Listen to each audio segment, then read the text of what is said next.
Buenos días, hermanos y amigos. En esta hora vamos a continuar con el estudio, la serie, ¿verdad? Las 7 iglesias del libro del Apocalipsis. Ya estudiamos la iglesia de Éfeso, una iglesia preocupada. Ya también estudiamos la iglesia de Esmirna, la iglesia perseguida.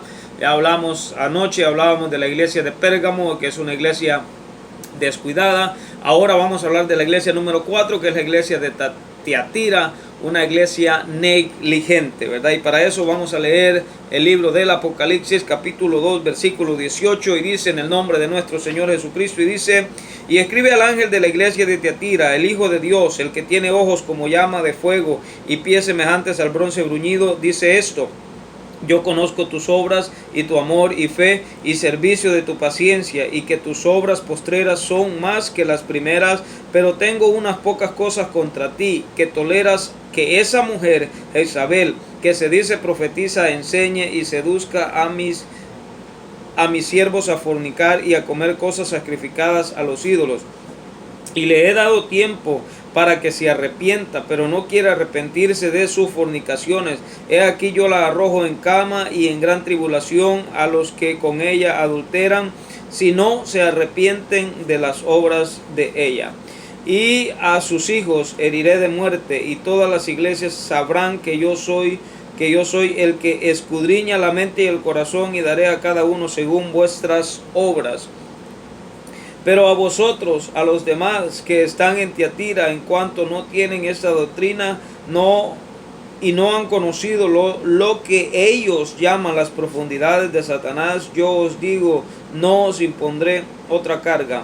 Pero lo que tenéis, retenerlo hasta que yo venga. El que venciere y guardare mis obras hasta el fin, yo le daré autoridad sobre las naciones, y las regirá con vara de hierro, y serán quebrantadas como vaso de alfarero, como yo también la he recibido de mi Padre. Y le daré la estrella de la mañana. El que tiene oído, oiga lo que el Espíritu dice a las iglesias. Bien, decíamos, la iglesia de Tiatira es una iglesia con la cual se asemeja la parábola de la levadura, ¿verdad? La parábola de la levadura. Y estamos hablando del año 800 al año 1517 después de Cristo. O sea, creo que los periodos más largos en la iglesia son los de Pérgamo y los de Tiatira. Son periodos más largos porque vamos a hacer un pequeño recuento, ¿no? Y para que usted vea cómo es que la iglesia ha ido en un descenso, vamos a decir un descenso espiritual. Y el único paréntesis que aparece al final es la iglesia de Filadelfia. Filadelfia es una iglesia pero prácticamente Filadelfia, Dios está diciendo que es un remanente Filadelfia, porque dice que eres extremadamente pequeña.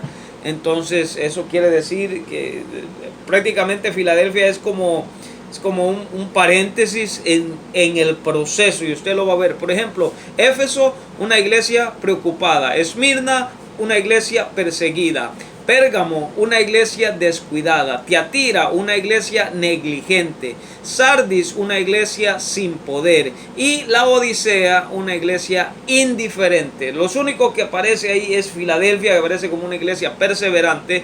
Pero usted está hablando, hermano, que en todo tiempo, en todo momento, siempre hay gente perseverando, siempre hay. Incluso cuando estaba Elías, dice: yo me he guardado un grupo, un remanente que no ha doblado sus rodillas a Baal. Entonces siempre hay un grupo, hay un remanente fiel a Dios que no dobla sus rodillas a Baal. Pero si usted se dio cuenta, el descenso de la iglesia, hermano, ha sido tremendo. Entonces hasta estamos en el tiempo que estamos ahorita, estamos en el tiempo de la Odisea, una iglesia indiferente. Ahorita hay una gran indiferencia. Pero bien, nos vamos a enfocar en la iglesia negligente, que es la iglesia de Sardis. Y el Señor dice que a todas las iglesias Dios le llama la atención, a excepción de Esmirna. Dios no le llama la atención a Esmirna.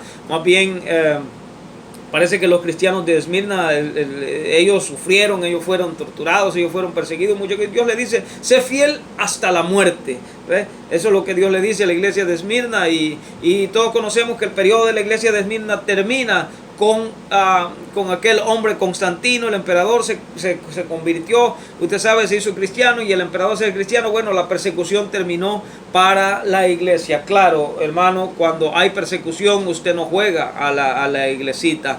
Cuando hay persecución usted no juega a andar una Biblia debajo del brazo y pretender que es cristiano. Usted es cristiano o no es cristiano, porque su pellejo está en juego. Le van a cortar la cabeza si usted es cristiano. Entonces usted no se va a arriesgar a que le corten la cabeza simple y sencillamente por andar jugando alguna clase de juego, ¿verdad? Eso no tiene lógica, no creo yo que haya alguien que diga, nada, que me corten la cabeza por estar jugando juego. Entonces, los cristianos de la iglesia de Esmirna, el periodo de Esmirna, un periodo de persecución, un periodo, hermano, duro. Los cristianos no jugaban, era una iglesia llena de poder, era una iglesia llena de avivamiento, era una iglesia. Pero, claro, cuando llegamos a la etapa de Pérgamo, hablamos de que el emperador, ya siendo cristiano, este hombre dijo, bueno, no vamos a perseguir más a los cristianos, no van a ir a la cárcel, es más, van a ser respetados, van a ser queridos, van a ser aceptados, ¿verdad? Y entonces, ¿qué pasa, hermano, cuando usted lo quiere? Bueno, usted está más tranquilo, ¿no? Los cristianos de Esmirna pasaban orando, pasaban ayunando, pasaban esto, que sea escondidas, pero lo pasaban haciendo porque lo consideraban sumamente importante. Los cristianos ya de Pérgamo dijeron, bueno, ¿para qué no? Entonces Pérgamo, la iglesia de Pérgamo se descuidó. Entonces decíamos que estos son periodos en la iglesia, en la historia de la iglesia, pero que también pueden representar etapas en nuestra vida. ¿Cuántas veces nosotros, cuando estamos en un problema, en una dificultad, acudimos a Dios, lo buscamos a Él, hermano, y cuando pasa el problema y la dificultad, bueno, entonces simple y sencillamente dejamos de hacerlo, ¿verdad? Dejamos de hacer esas cosas. Ok, entonces Pérgamo, una iglesia descuidada. Después del descuido, ¿qué viene?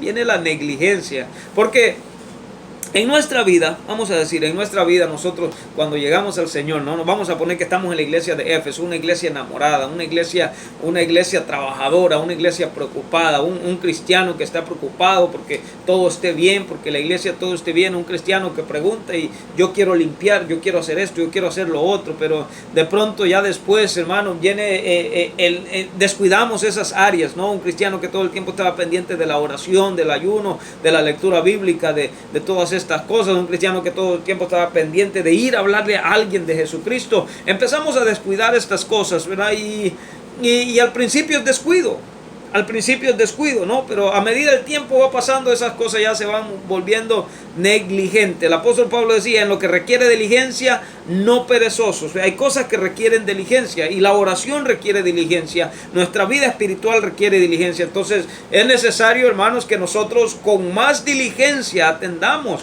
nuestra vida espiritual. Entonces la iglesia de Tiatira, la iglesia de Pérgamo se descuidó. En el periodo de la iglesia de Pérgamo hubo descuido. Entonces ya después en el periodo de Tiatira, hermano, estamos hablando del año 316, Pérgamo, año 316 al año 800, estamos hablando de aproximadamente casi 500 años, hermano. Si el apóstol Pablo, si el apóstol Pedro estaban predicando en las cartas, en las epístolas que ellos nos enseñaron, estaban predicando de de muchas cosas. Hablaban de falsos maestros, falsos vendrán y enseñarán. Decía el apóstol Pablo que en aquellos tiempos habrá comezón de oír y se amontonarán maestros que les enseñarán conforme a sus propias concupiscencias. Entonces, hermano, ¿qué no habrá pasado? Y eso estamos hablando de los primeros 100 años. Y estamos hablando que Pérgamo duró del año 316 al año 800. O sea que del apóstol Pablo, vamos a decir que el apóstol Pablo vivió 100 años, vamos a un ejemplo, vivió 100 años, vivió los primeros 100 años después de Cristo, que no creo porque él fue decapitado, ¿no? Fue decapitado joven. No era un ancianito. Entonces vamos a suponer que estamos hablando 600, 700 años después del apóstol Pablo, poco más de 700 años, ¿verdad? Después del apóstol Pablo, ¿cómo no sería el cambio, hermano? ¿Cómo no sería el cambio que había si tenemos que entender que los pensamientos del hombre son de continuo hacia el mal? Si en aquel tiempo habían cristianos que querían tergiversar el mensaje de salvación, entonces, ¿cómo no sería, no? 720 años después de la muerte del apóstol Pablo, ¿cómo no sería el cambio? Entonces la iglesia se empezó a descuidar, la iglesia se empezó a descuidar, empezó ¿cómo le podemos decir, hermano? Bajó la guardia totalmente, se empezó a descuidar. Y ya después no era descuido, ¿no? Porque en ocasiones el cristiano se descuida, deja de hacer esto por descuido, se le olvidó hacerlo ahora. Ya después es negligencia, ya simple y sencillamente no lo hace, no lo quiere hacer y no lo va a hacer más. No es descuido, ya es negligencia. Son dos cosas muy diferentes. La iglesia de Tiatira, la iglesia de Pérgamo entró en descuido, la iglesia de Tiatira entró en negligencia. Y hay que tener cuidado, hermano, hay que analizar nuestra vida. Si usted está entrando en descuido, bueno, tenga cuidado porque después viene la negligencia. Y la negligencia es un paso más que, aunque usted sepa, aunque usted se acuerde, ya simple y sencillamente no lo va a hacer, ¿verdad? No lo va a hacer, no le importa, no lo va a hacer, no lo va a hacer, no lo va a hacer. Eso es todo, se acabó. Entonces, la iglesia de Tiatira es negligente. Entonces, Dios le dice, y Dios le reclama a la iglesia de Tiatira y le dice, porque retienes, dice, vamos a ver el 2:18, dice, yo conozco tus obras y amor y fe y servicio y tu paciencia y que tus obras postreras son más que las primeras. Esta iglesia entró en negligencia, pero habían ahí personas trabajadores y que sus obras eran más que las primeras. Porque tenemos que entender, hermano, que la iglesia decíamos que la semilla de mostaza, la iglesia creció en gran manera, creció en una manera extraordinaria, creció en una manera poderosa y incluso, ¿verdad?, en la historia de la iglesia podemos saber, ¿no?, que la iglesia creció tanto que se dice en cierto momento de la historia habían cinco cardenales, no, 5 personas importantes, 5 personas pudientes en la iglesia que tenían poder y autoridad.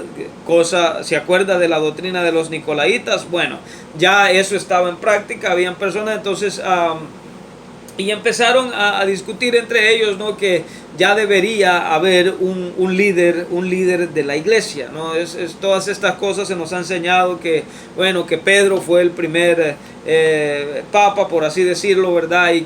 Pero realmente en la historia, cosas que están documentadas, eso no sucedió, sino fue mucho tiempo después, ¿verdad? Eso sucedió entre medio del periodo de Pérgamo y entre medio del periodo de Tiatira. Todas esas cosas, hermano, todas esas cosas fueron agregadas. Por ejemplo, ya en los primeros 500 años estamos hablando de muchas otras cosas. Por ejemplo, si usted estudia en la historia, hoy en día tenemos la facilidad, hermano, de tener la historia en nuestras manos, en sus teléfonos. Usted puede poner, por ejemplo, Martín Lutero. ¿Quién fue Martín Lutero? Bueno, ahí le va a decir la historia. Martín Lutero fue el que protestó. ¿Por qué? Porque la iglesia, hermano, había llegado a una situación,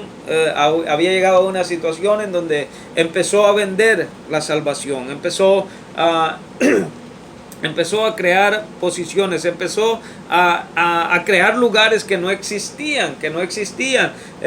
Por ejemplo, una de las cosas que no la encontramos en la Biblia y alguien estaba explicando esta situación, que es el purgatorio. Alguien lo estaba explicando y decía, bueno,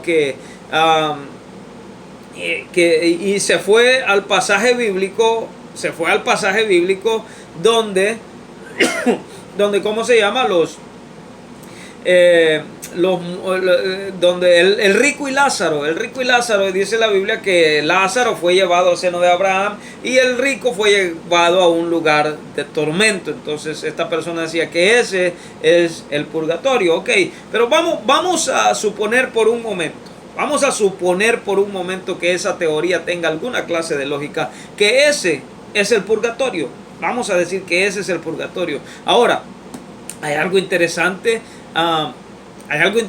¿verdad? Porque el purgatorio fue un lugar que se creó para sacar las almas de los seres queridos, de los familiares, porque pues ahorita vamos a hablar un poquito de eso. Entonces, pero vamos a decir que esa teoría tiene un poquito de lógica, ¿no? Entonces, allá está el purgatorio. Vamos a poner el purgatorio, el lugar donde están, el lugar de tormento. Allá está el purgatorio. Eso es una calor terrible, porque el rico, él da a entender, él dice, y él mira a Abraham y mira a Lázaro y le dice: Padre Abraham. Él mira hacia arriba y le dice: Padre Abraham, ten misericordia de mí, envía a Lázaro que moje su mano en agua y pase sus dedos por mi boca. Le dice: porque estoy atormentado en esta llama. Y entonces esta persona decía: bueno, ahí ese es el purgatorio. Oh, pero entonces vamos a ver y analizar todas las cosas que dice. ¿Qué le dice a Abraham? ¿Qué le dice a Abraham? Los que están aquí no pueden ir allá, y los que están allá no pueden ir acá.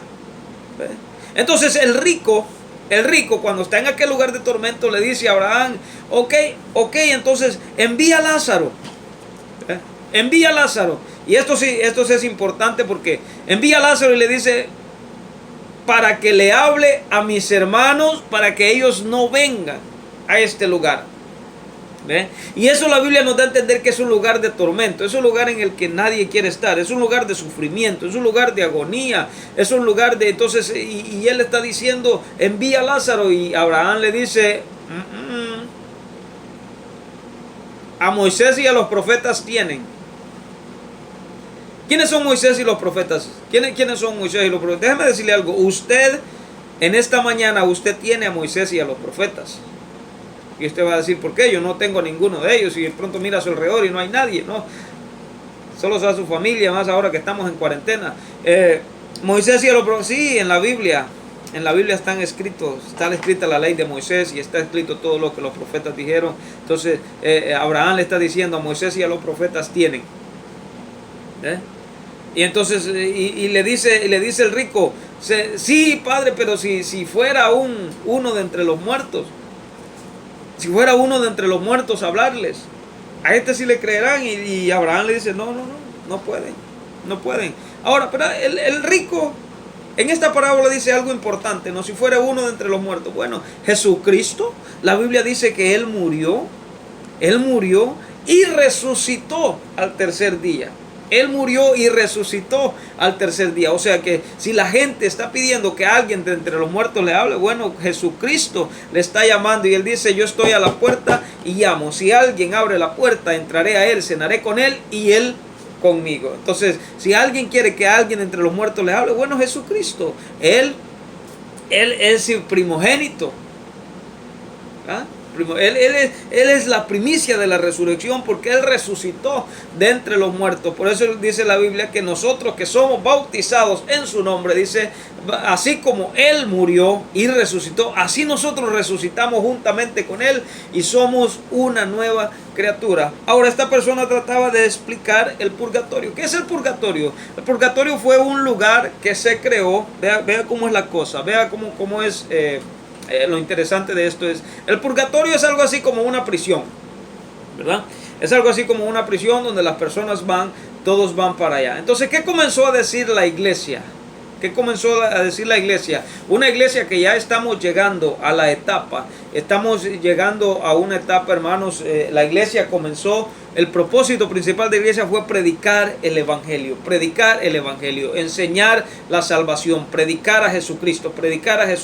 Cristo salva, Cristo murió por usted en la cruz del Calvario, Cristo quiere que usted se salve, reconozca a Jesucristo, arrepiéntase de su pecado, deje de pecar, transforme su vida. Ese es el mensaje, ese era el mensaje.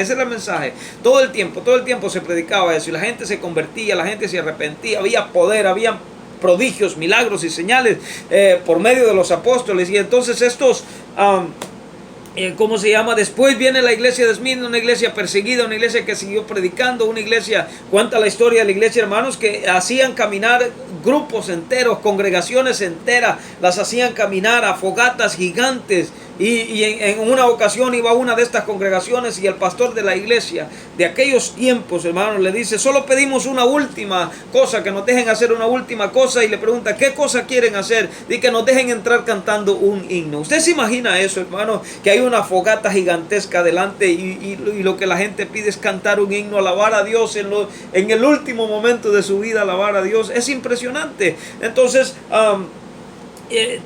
pero después llegamos a una iglesia descuidada, una iglesia que se descuida porque ya no la persiguen, ya no hacen nada, se descuida, y ahora llegamos a una iglesia negligente en donde recuerde que la doctrina de los nicolaitas no empieza con Pérgamo. La doctrina de los nicolaitas es mencionada en Éfeso. En la primera iglesia, o sea, en el principio de la historia de la iglesia, ya habían las aspiraciones nicolaitas, ya había las aspiraciones de jerarquía, ya había las aspiraciones de importancia, ya había el deseo del hombre ser visto como la última Coca-Cola del desierto. Ya había ese deseo siempre ha estado en el hombre. Entonces, ¿cómo se llama?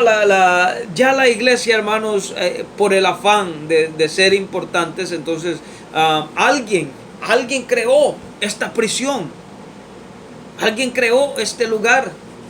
Y donde hay una prisión, usted sabe qué es lo que también hay abogados. Hay abogados, dependiendo los abogados. Ahora, hay algo interesante aquí, porque cuando hablamos del purgatorio, alguien dijo, se llegó a este grado, que entre más rápido caía la moneda al fondo del canasto, más rápido salía el alma de su familiar del purgatorio. ¿Ve? Y esto, ¿sabe por qué sucedió? Porque habían tiempos críticos en la iglesia en donde faltaba. La iglesia había crecido. ¿Se acuerda que creció como una semilla de mostaza y se convirtió en un gran árbol? Y que las aves de los cielos hicieron nido sobre ese árbol. Bueno, la iglesia había crecido. Hermano, todo lo que crece, sí, es grande, es conocido, pero también requiere dependiendo, entre más grande, mayor es el costo del mantenimiento y todas esas cosas. Había muchas personas, había gentes que habían alcanzado ciertos grados. Bueno, había que mantener todo eso. Entonces a veces la iglesia pasaba por momentos críticos en el dinero y todo eso, ¿verdad? Entonces alguien dijo: entre más rápido cae la moneda, más rápido sacamos. Y entre mayor sea ¿cómo se le llamaba esto? Eso tenía un nombre específico, era para sacar las almas del purgatorio. Para sacar las almas del purgatorio. Esa palabra no existe, no está en la Biblia. Purgatorio es algo inventado por los hombres, porque tenemos que entender algo: mientras hay vida, hay esperanza. El que se murió sin Cristo, es ahora que usted está vivo. Por eso es que yo le digo siempre: hoy día es el día indicado para aceptar a Cristo. Hoy día. No mañana. Porque mañana, si usted no entrega su vida a Cristo y usted se muere sin Cristo, su familia puede gastar todo el dinero que tiene tratando de sacarlo del purgatorio. No lo van a sacar de ningún lugar. Para comenzar, ese lugar no existe, se lo inventó el hombre. Esa doctrina es de hombre. La Biblia habla de un lugar de tormento. La Biblia habla, pero los que están allá, dice Abraham, le dijo: no pueden salir. No pueden salir, están esperando un día, están esperando para un día ser llamados y ser lanzados, ser castigados, ser juzgados, según hayan sido sus obras, ¿verdad? Entonces, por eso hoy día usted entregue su vida a Cristo. Entonces, ¿quién es Martín Lutero? Martín Lutero, él, en estos tiempos, hermano, en el tiempo de Tiatira, estamos hablando en tiempos en donde nadie podía leer la Biblia, porque las personas comunes se decía que si leían la Biblia se volvían locos. Entonces nadie leía la Biblia, ¿eh? Entonces nadie leía, no leía la Biblia. Si usted lee la historia de la iglesia, la Biblia se metió en muchos países del mundo por contrabando. Es impresionante que la Biblia tuvo que meterse por contrabando. Hay un libro que se llama, que es la Biblia, el libro del oso. Hay muchos libros, fueron porque se tuvieron que meter de escondidas, porque no se podía leer la Biblia, solo los sacerdotes, y todo tenía que ser en latín, ¿verdad? Que se tenía que leer estas cosas. Entonces, ahora, ¿cómo es entonces que este Martín Lutero era un sacerdote alemán, y él estaba, él sí tenía acceso a la Biblia, y él, estudiando la Biblia, se dio cuenta que dice en la Biblia que nosotros somos salvos por gracia, por el sacrificio que Cristo hizo en la cruz del Calvario, que no somos obras ni por obras, no somos salvos, ni por obras, ni somos salvos ni por dinero, no somos salvos por nada, somos salvos por gracia, por la gracia de Jesucristo, somos salvos nosotros. Entonces Martín Lutero protestó, ¿verdad? Y puso sus tesis en las paredes y todo, y puso ahí que somos salvos por gracia, y que todas esas cosas que se estaban cobrando, todo eso que no servía de nada, que eso no, éramos salvos por gracia. Entonces Martín Lutero protestó, y Martín Lutero fue excomulgado, fue sacado afuera. Entonces por eso es que los cristianos desde aquel entonces fueron considerados protestantes. ¿Por qué? Porque hubo un grupo de hermanos que salió de ahí, que salió siguiendo la doctrina y la enseñanza de Martín Lutero, que somos salvos por gracia, ¿verdad? Y protestante. Ahora, hay otro tema ahí que algún día lo vamos a tratar, que es que por ejemplo, en el año 300, en el año 500, y ya del año 500, ya la iglesia había adoptado nuevos credos, había adoptado nuevas creencias. Entonces Martín Lutero, usted está hablando en los años 1500 y algo, ¿verdad? Entonces usted está hablando de un sacerdote, un niño que fue instruido bajo todas estas creencias, todo esto. Martín Lutero pues ya estaba 100% convencido que él estaba en la verdad. Lo único que Martín Lutero descubrió es que somos salvos por gracia, pero habían ya cosas que estaban, doctrinas que él tenía ya, que eran doctrinas inscritas por el hombre. Entonces, desde entonces los cristianos, Martín Lutero se va, un grupo sigue a este Martín Lutero, ¿no? Y los cristianos son conocidos como protestantes. Por eso es que de vez en cuando usted oye la palabra protestante en cualquier lugar, ¿verdad? Esa es la razón por qué son conocidos como protestantes. Ahora, vean lo interesante de esto, hermano, porque decíamos que esto va en progreso, esto va cada día, va escalando, pero va escalando hacia abajo, la iglesia va escalando hacia abajo, ¿verdad? Entonces ya en la iglesia de Éfeso aparece la doctrina de los Nicolaitas.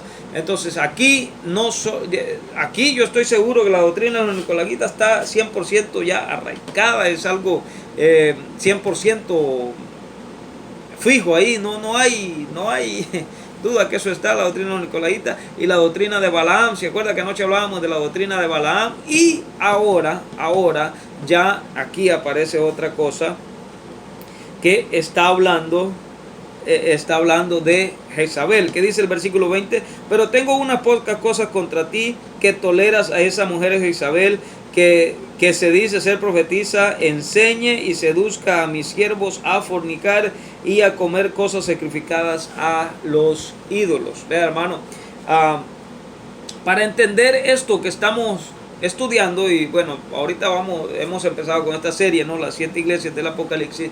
Es necesario entender y conocer la historia de la iglesia. Es muy necesario, hermano, porque vea, en el tiempo antiguo era prohibido leer la Biblia, ¿verdad? Era prohibido leer la Biblia. Ahora es al contrario. Ahora la Biblia está en todas partes, la Biblia está en todos tamaños y colores. Y si no le gusta, ahora hay Biblias electrónicas. Y si no le parece, la Biblia está en su teléfono. Y si no le parece, está en su computador. En todo lugar está la Biblia. La gente no quiere leer la Biblia. No quiere.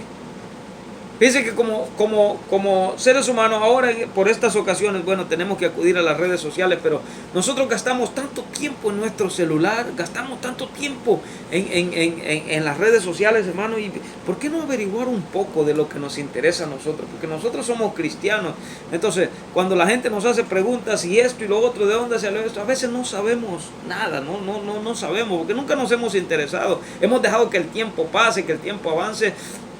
Pues hermano, lea la Biblia, leamos la Biblia. Yo le aconsejo que nos interesemos en esta clase de temas, busquemos historia, la historia de la iglesia. Eso, ahí es como vamos a entender cómo es que una iglesia, cómo es que los apóstoles, cómo es que la iglesia desmina, cómo es que ahora estamos viendo y el Señor está diciendo que esta mujer, Jezabel, le enseña. Le enseña cómo se llama a fornicar a su siervo y a comer cosas sacrificadas a los ídolos, porque la idolatría entró a la iglesia. Y nosotros hay otra cosa que se dice, ¿no? A veces entre seres humanos nosotros estamos discutiendo, y claro, todo el mundo quiere tener la razón, todo el mundo quiere tener la verdad.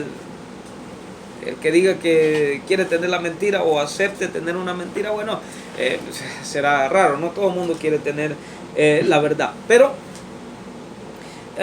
nosotros hemos oído, usted lo ha oído, y esa es como la gente dice, nosotros somos la primera iglesia, la iglesia católica, apostólica y romana. Y nosotros, los cristianos, en ocasiones nos molestamos y decimos, eso no es cierto, porque lo que tenemos que entender, hermano, es que la iglesia en sí no fue sino hasta 1500 y algo, cuando surge Martín Lutero, es que la iglesia, ahí es donde surgen los protestantes. Pero la iglesia había pasado, hermanos, de una iglesia preocupada a una iglesia perseguida, y después pasó a una iglesia descuidada, la misma iglesia, después pasó a una iglesia negligente. Entonces, en este periodo la iglesia dio muchos cambios. En este periodo, usted sabe, hermano, por ejemplo, Pedro menciona real sacerdocio, nación santa, pueblo adquirido por Dios. Usted sabe que hasta cierto punto la iglesia quiso adaptar ciertas costumbres. Por ejemplo, vestimentas, cosas que se usan. Si usted analiza, hermano, y leemos, por ejemplo, en el Antiguo Testamento, el sacerdote tenía una vestimenta especial, tenía algo especial, y el sumo sacerdote en el Antiguo Testamento tenía cargos especiales, tenía vestimentas especiales, y el sumo sacerdote era el único que podía entrar al lugar santísimo. ¿Le parece eso algo similar a cómo la iglesia se convirtió? Había un solo hombre, y ese hombre es el que se considera que está más cerca de Dios. Pero ¿qué dice la Biblia? Que cuando Jesucristo fue sacrificado en la cruz del Calvario, cuando Él murió, dice que el velo del templo se partió de arriba abajo, se partió y se abrió. Y que dice en Hebreos que ahora nosotros tenemos libre acceso a Dios. Que usted y que yo podemos decirle, hablar directamente con Dios. ¿Verdad? Claro, en el Antiguo Testamento no, solo el sumo sacerdote podía entrar. Entonces, ciertas costumbres se trajeron, ¿verdad?, a la historia actual. La iglesia empezó a adaptar ciertas cosas, empezó a aplicar ciertos vestimentos, empezó a aplicar ciertas cosas. O sea,